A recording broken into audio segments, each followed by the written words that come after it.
You know, I've got to be honest. When I was first reading about Roros, it didn't look that attractive to me on paper. You see, the nearest city, Trondheim, is 150 kilometers away. It's really cold here. It often gets below minus 30 degrees, one of the coldest places in Norway. And the industry that built the town, mining, ceased in the 1970s. But what I found was something completely different. I found this incredibly colourful UNESCO World Heritage Site with over 4,000 people painstakingly preserving it for people like you and me and the millions of people that visit Roros each and every year in the search of some authentic Norwegian history.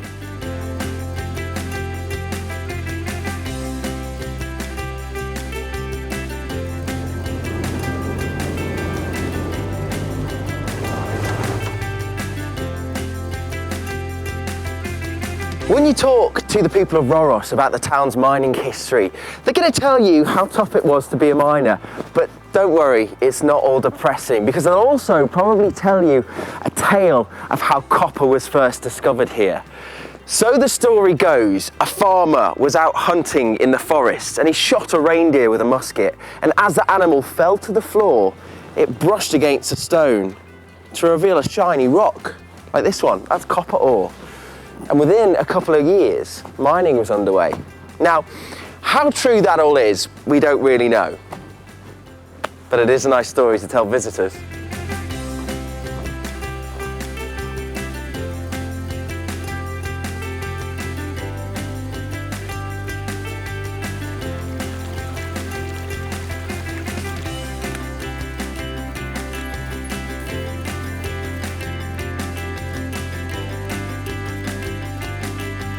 One of the places that people say you should always visit when you come to Norway is the Roros Church, which is the building behind me now. Now, it's a pretty nice church, but I've been told by the locals that this is Norway's 5th largest church. And coming from England, that is the size of your average church, not your country's 5th largest. But what it does prove to me is how sparsely populated Norway is and was, especially when that building was first constructed. But what I'm also drawn to is that emblem at the top of the tower, that logo that you can see there with the tools, the 2 tools and the shape in the middle.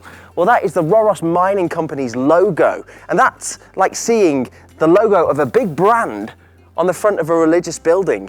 And you don't see that every day.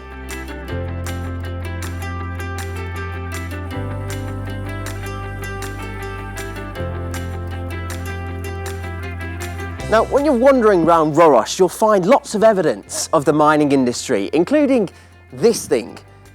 Now, this is a scale, and in the metals business, weights and measurements were vital, and that's what they use this for. So what would happen is the load would be placed in this area here, and then on the other side, just getting through the snow, on the other side, a very strong man would push along this very heavy weight, and on the other side, there are markers which will tell you how big your load is. Now, this was used right up until they started transporting things by the rail network, but for a piece of 200-year-old technology, it's pretty impressive.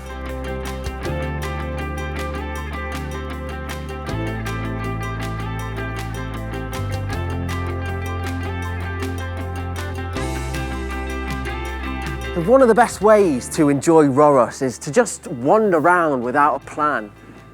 And that's what I'm doing right now. I'm just wandering around, imagining what life was like all those hundreds of years ago. And it's pretty easy, to be honest. You see, not much has changed since then. The town plan is literally the same as it was in the 1600s. The buildings are very well preserved. That's because really the locals are very attentive, and also the climate here. It's cold and it's dry, and it's perfect for keeping these buildings just as they were. Now, this street that I'm on currently is really colourful. We can see the ochre and the reds and the blues. But as you're wandering around, you'll also notice a fair few black buildings. And that's because of 2 reasons. The sun, over time, has literally sunburned the wood, but also the mineral deposits in the air from the copper smelting have turned the wood black over time, literally trapping that industry in the fibres of the buildings.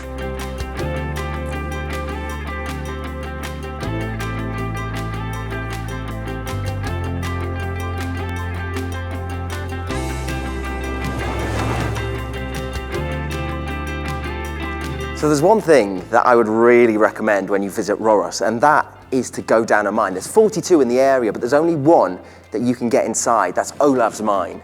And you can really get a sense of what life was like for the miners here. Now, I don't particularly know what being a miner was like, but my granddad was one, and I know from him just how dark and dangerous life underground can be. But how was it for the miners here in Roros? Well, there's only one way to find out.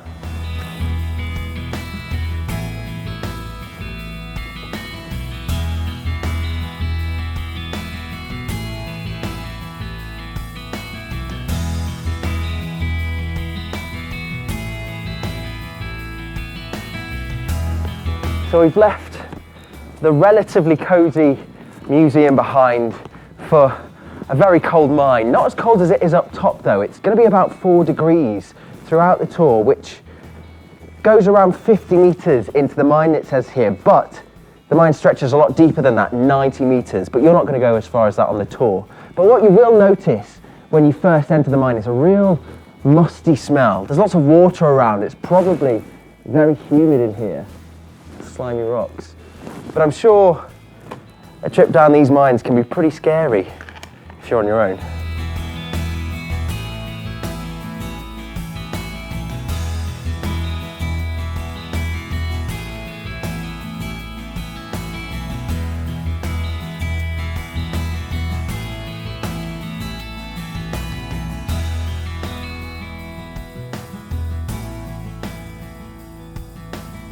So it says here that the miners would be expected to work around 12 hours a day, and towards the 1800s, they were doing that 6 days a week. Now that sounds like a lot already, but don't forget, they were down here in these conditions where it's often very cold, but sometimes it was very hot, like 40 degrees hot. Over there, there's charcoal, and that was the result of fires that were set to break down the rock. And it would get so hot in these mines that the miners would run all the way up, dive into the snow just to cool themselves off. Now imagine doing that, 12 hours a day, 6 days a week. Not for me. We've been transported into some sort of magical cave.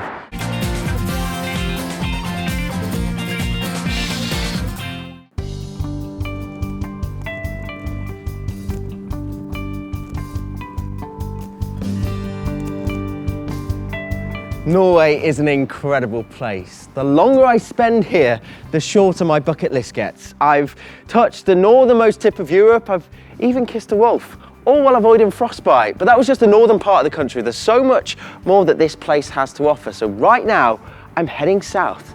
My name's Jamie, and this is my journey around Norway.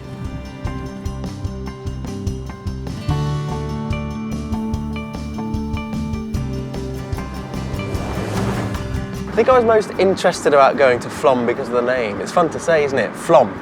Flom.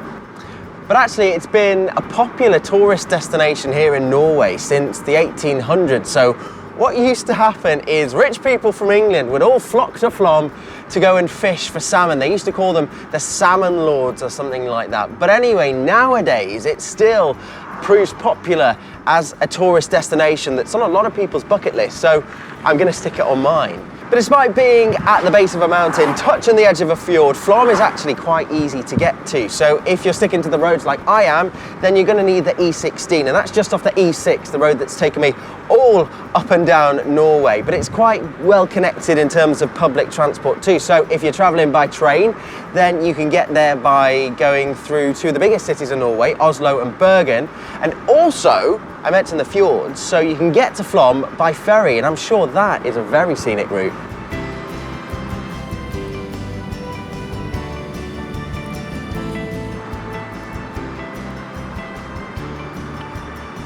The thing about getting anywhere around Norway by car is you're going to spend a lot of time underground. So Norway is covered in mountains, and that means that it's covered with road tunnels as well. And when you approach a road tunnel, you'll see the name of the tunnel and also how long it is. And I've just seen that we're approaching one that's 24.5 kilometers long.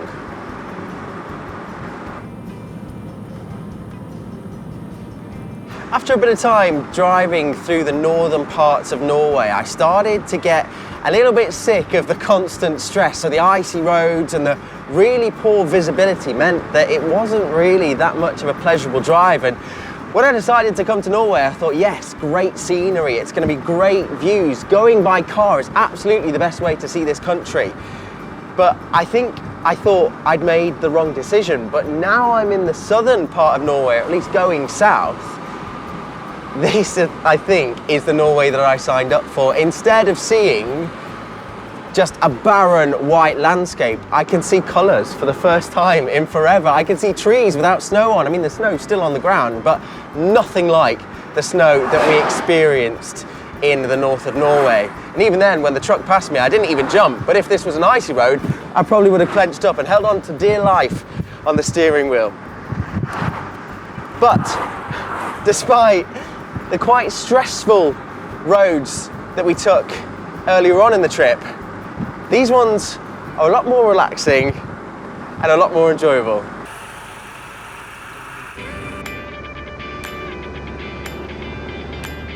There's a game that my family used to play when we were younger, and it was to hold our breath while we went through road tunnels until we got to the other side. Now that's a game that I'm not going to be playing in this road tunnel because it's actually the longest in the world. It's the Lærdal Road Tunnel, and it is 24.5 kilometers long, longer than any other road tunnel in the world. It was built to connect two of Norway's biggest cities, and I'm traveling through this tunnel in order to get to Flåm. Now, it's quite difficult to go through this tunnel as a driver. You can see there are cars overtaking me now. That's because I'm going a little bit slower than the speed limit. The speed limit is actually 80 kilometers an hour, and if you go at that pace, then you're going to be driving for about 18 to 20 minutes. Now that's a long time to be underground, but you're kept up to date with how far you're getting through the tunnel by the road signs. So this one's just telling me that I've travelled through 6 kilometers, so 6 down, 19 to go. And as we reach the 6 kilometer point is when things start to get interesting. So you'll notice that just now we've been transported into some sort of magical cave, and the lighting that's going on here is to help keep drivers alert. So the fear is that if you're driving through this tunnel, you're going to get either claustrophobic or you're going to get sleepy. So in order to stop that, the Norwegian government went probably a little bit overboard. So they installed a few things like the road signs, like the lighting, to keep you alert and driving safely. And also there's another thing which I'm going to test out here. So if I go a little bit too far into this lane, not quite there. Okay, maybe not. Well, I did read online that there were supposed to be very loud rumble strips, and those rumble strips didn't actually react when my tyres went over them. So maybe the Norwegian government needs to look at that. I'll try that again. Hang on, this car's going to overtake me.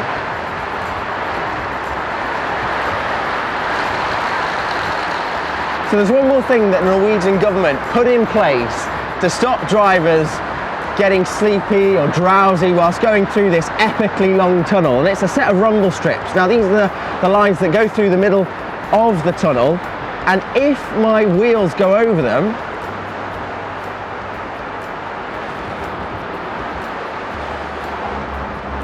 there you go, can you hear that? Those are some loud rumble strips. So if you do start to get drowsy and you start to swerve a bit through the tunnel, those rumble strips are supposed to wake you up.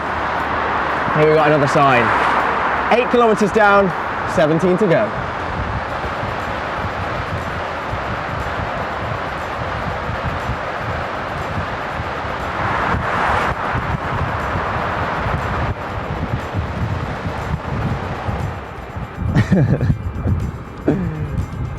Okay, so I want to go left, do I?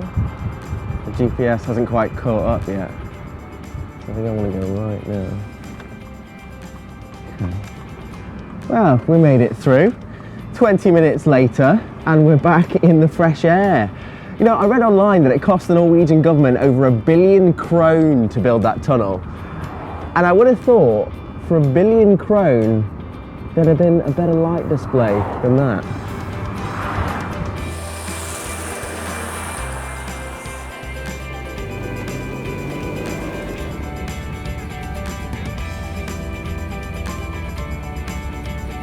I'm much more settled and relaxed in my driver's seat behind this wheel, staring at this incredible view. We're driving through fjord, fell, mountain, trees. It's beautiful.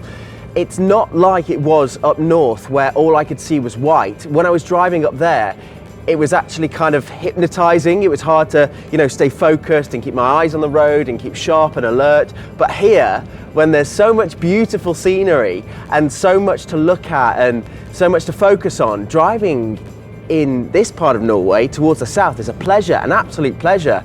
And even the fjords are starting to defrost. They're not so frozen anymore here. So I think that means that we're heading in the right direction, because it's now time, I think probably, that I should warm up a little bit.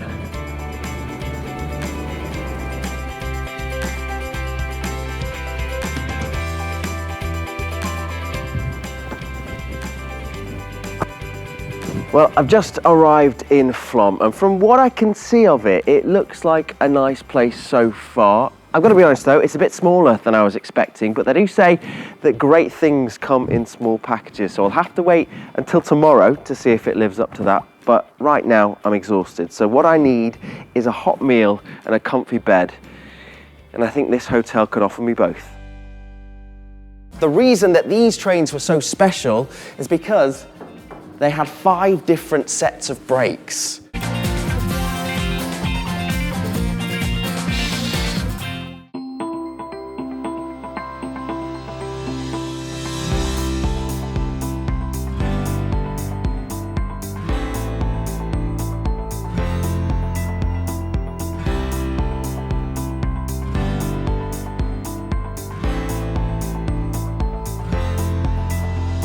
Sitting Flom in the cold light of day, which isn't cold at all, it's lovely and warm. The sun's right up there, warming my face. A nice welcome change from the rest of Norway. I can actually see now just how small it really is. I don't think I've actually seen a tourist place that's this tiny. But everything that you could ever want to do in Flom is in throwing distance of each other. So after I finish my breakfast here at the famous Flom bakery, I can wander just over there to the museum. Then after that, I can hop on a train, travel up a mountain. And then after that, I can take a cruise around the fjords from the harbour, which is literally just meters in front of me there. So I'm going to be doing a lot whilst I'm here in Flom, but because everything's so close, I can do it, at a real steady, relaxing pace. But I'm not doing anything until I've eaten my breakfast. This cinnamon roll is calling my name.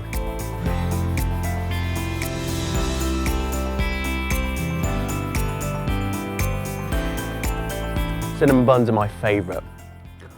But I don't think I've seen anywhere like Flom, probably only on postcards, because it's so tiny. Only about 400 people live here. And sitting here right now, I feel almost like I'm in a snow globe or a movie set or something like that, because it's so quiet. And we're here at the base at the Ford with the huge mountains acting as shelter. So the weather here is calm and it's mild and it's really peaceful. And I reckon if it wasn't for that big boat there, all I'd be able to hear would be birds.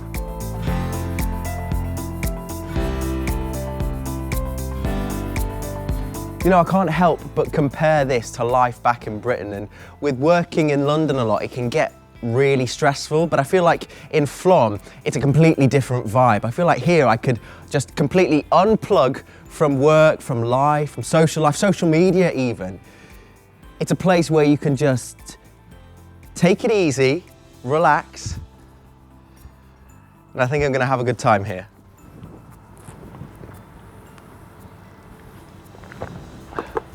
If I was back at home, I probably wouldn't be eating such a deliciously sweet breakfast as this. I might not even have breakfast at all, but I chose the cinnamon bun because it's my favourite. But then I also chose this thing. This is a skolebulle, which I believe translates as school bowl, and this is what kids used to have, I think, in school. And the reason that I chose this is because it reminded me instantly of something that I used to have for breakfast when I was on holiday, when I was a lot younger, in France. Sort of like a pastry with custard in the middle. And this is almost the same. It's got the dollop of custard in the middle, but it's covered in some deliciously sweet icing with some desiccated coconut.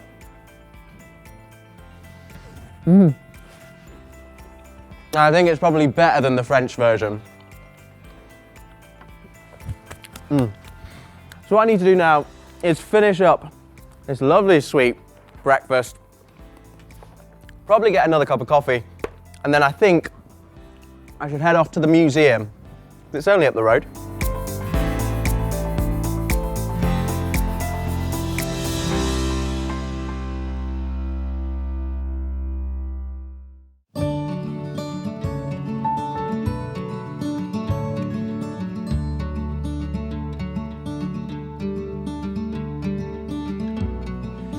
So despite the tough mountain terrain and a German invasion, the Flomsbana was actually completed on time, but most of the hard labour was done by hand using the sort of tools that we can see in front of us now. So a lot of blood, sweat and tears went in to one of the world's best loved train rides, but I'm not sure the workers loved it that much because they were actually paid by the metre, sometimes as low as 380 Norwegian kroner. That's like, in today's money, 32 British pounds, so not a lot of money for a hard day's work.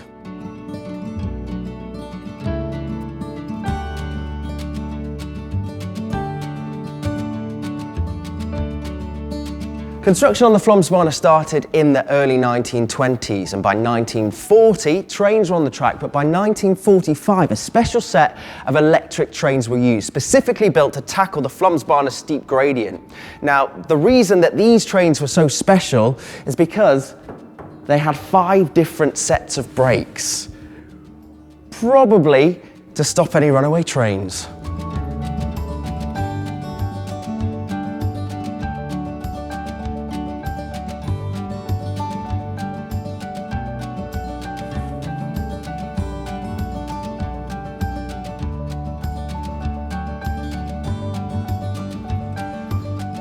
Well, now that I've got all the information, I think I've got a train to catch.